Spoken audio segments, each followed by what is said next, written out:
Itoophiyaan guutuun gadalii galti. Dargaggoonni magaalaa Jimmaa haala yeroo irratti mari'ataniiru.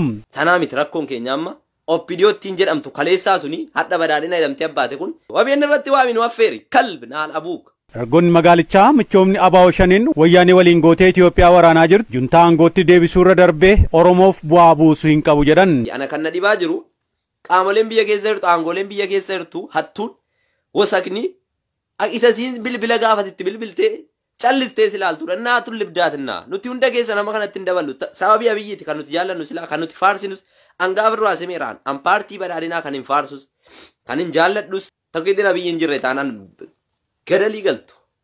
Itoophiyaan guutuun gadalii galti. Dantaa keessan hin qabnu. Itoophiyaan isuma durirraa beeynuudha bara. Sinii galaami guutuun siituu hattuudha bara.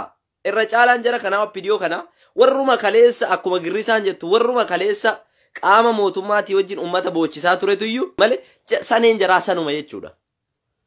Qoshaashitti isaan irraa fudhachuudhaaf dhamaatii ganamaa galaga. Kan girrisaa miti kun bara.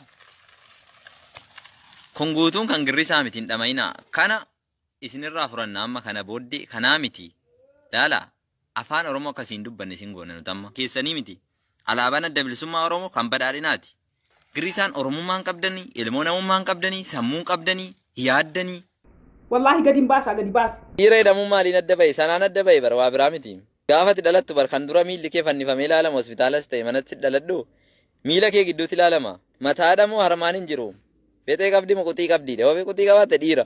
Yoo beetee qabaatte dhalaadha. Kalas. Gadi baasi an gadi baaseen si agarsiisa tortora. Ilaa yeroo janjanaa malee waliin kaa'u isuma rafuun akkana walitti agarsiisee naanii aara galfattee dhayitee rafte. Taa'ina laal. Taisa kan immoo gaafa jarri gadhiisanii achirratti ilaalladhuuti ittiin aara galfadhuu buli. Dinqii wayii ta'e ilaala. Wayyoo.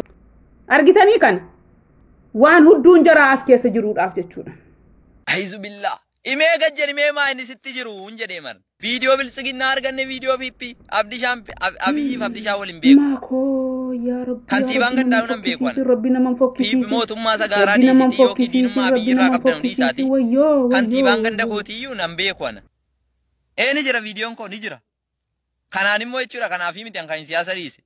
Siyaasuma zabana kanaan na jibbisiise. Jawwaarni isa waggaa meeqa qabsee waggaa meeqa olii gaffiigee sadarkaa kana ga'e hidhamee mana hidhaa jira. Maraaraan kan waggaa meeqa baratee profeesarummaa argate xinneeffamee xinnaatee taa'aa jira. Daawwid Ibsaa kan waggaa 40 ol warran fuune ilmoon arganne Oromoodhaaf laffaa hidhee olii gaffiigu kabaja dhabee taa'aa jira. An maaliin qabsaan reettii koo jalan taa'een qabsa ubbo reettii koo jala shiriima kun shirimadhu.